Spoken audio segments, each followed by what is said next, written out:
vets, how many own dogs, and the dogs are terrified of the vets, and how many of you don't do anything whatsoever to help the dog overcome its fear? Now think about it. Would you not rather your dog be like my two, both of mine, like the vets? They just think, oh, I've got more friends. Would it not be better to have your dog enjoy going in the vets and become friends with the vets and accept them as, you know, they're just nice people, rather than your dog being absolutely terrified to go in the vets?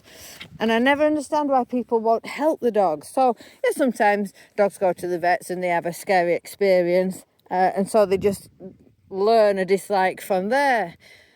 But rather than think, right, well, I'm not going to go there again now till I next need to, what you should do is the very time they have a scary experience, then just say to the vet, listen, they've obviously really not enjoyed this.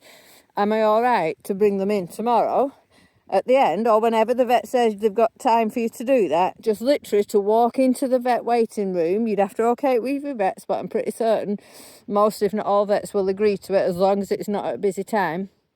Walk your dog into the waiting room, create some games, create some fun with your dog. Or if the dog doesn't have an issue in the waiting room and it's in the vet room, ask, and this is where it get a little bit complicated because obviously vets are very busy, so you'd have to see when if the vet has 5 minutes spare literally for them just to be in their room as you walk in with the dog, and then just spend a few minutes just chatting to the vet, general chit chat, nothing serious, and then walk the dog out so the dog learns a new association.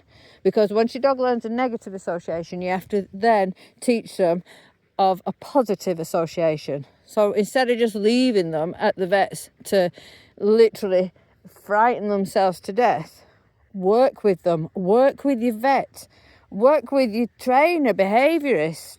They will probably give you 5 minutes of the time. And if they charge you, it's not going to be full whack, I wouldn't have thought, just to help your dog so that in the event of an emergency or, the end of your dog's life, would it not be better that your dog's in a good state of mind to start with rather than stressed to start with, and then you have to end the life on an already stressed dog? It's not anything I've ever thought about until with him I'm going to have to make that decision. I'm lucky my dog loves the vets. Both my dogs love the vets.